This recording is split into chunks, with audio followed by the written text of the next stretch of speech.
with the culture and with missionary work, just don't go over there thinking that you know everything and that you're going to tell these people how they need to behave and how they need to change.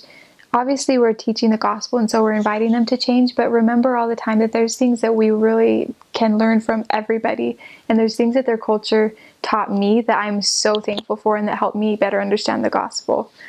Give us an example of that.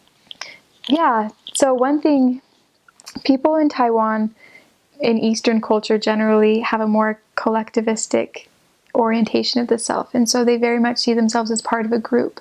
And in America, we kind of have this concept of the individual, and the individual is primary. But they see themselves, they constantly regulate themselves according to like what's going to be good for the group.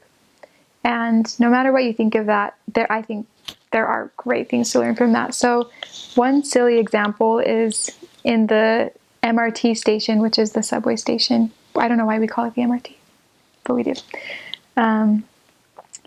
They have this, you can't eat, you can't chew gum, you can't drink even water. On the trains too, you can't. And they, on the escalators, they have this rule that if you're standing while you go up the escalator, you stand on the right. If you want to walk, you go on the left. And that's a kind of informal rule that in America would probably get disobeyed all the time because people are like, oh, I'm in a hurry, or that's inconvenient. And I remember sometimes I kind of had that attitude at the beginning because I was like, oh, those are the kind of rules probably nobody really follows. And one time I was drinking water and like a couple people like gasped at me. And my companions were like, you're not supposed to do that. And the security guard came up to me one time when I was chewing gum. Was it gum? I can't remember. Maybe it was like a mint because we weren't allowed to chew gum on the mission, so it probably wasn't that. But he was like, can you please not do that again? I'm sorry to have to tell you. And one time I was like standing on the left side of the escalator and I was supposed to stand on the right. And my companion would be like, no, come over here. Like they really take those rules seriously. And to some people, maybe they'd be like, I don't know, that's strict and over the top. But I think that's so cool that they're so willing to follow the rules to accommodate other people. And they understand that my individual role is to help others. And I think that's a great aspect of the culture that really helped me question my own place, because that's not always a question I ask myself is, am I being accommodating of others? And so I think that's a great thing to learn from their culture, and just to be sensible about in a lot of different situations. Oh, they have great holidays, and you'll get a lot of free food during Chinese New Year, 过年. In fact, more food than you want. It's, let's see, we were getting invited over to members' houses like 2 or 3 times a day, every day for that week, because Chinese New Year is like a week long. And it was so fun, and it's the time everybody has off work and school. It's like our Christmas.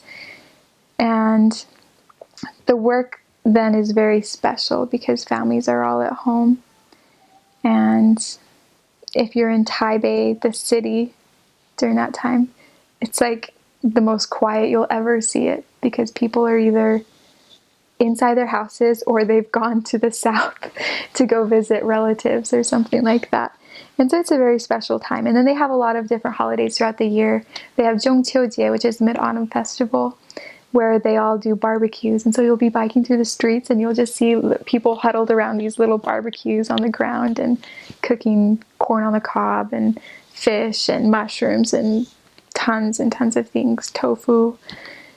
And it smells really great. And I remember there was a 中秋节, like a couple weeks after I got on island, and like 3 stranger families just invited us to eat with them.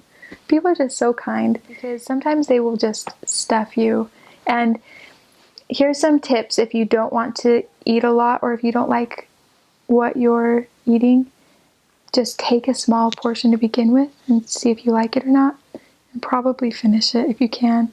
With rice, because they'll like always be like, oh, do you want more rice if your bowl is empty? So I would like hold it close to my face and eat that very slowly. Yeah. And then if you have to, I mean, it's not worth sacrificing your health just to not offend people. So if you have to tell them, oh, I'm full, it's okay, just do it politely.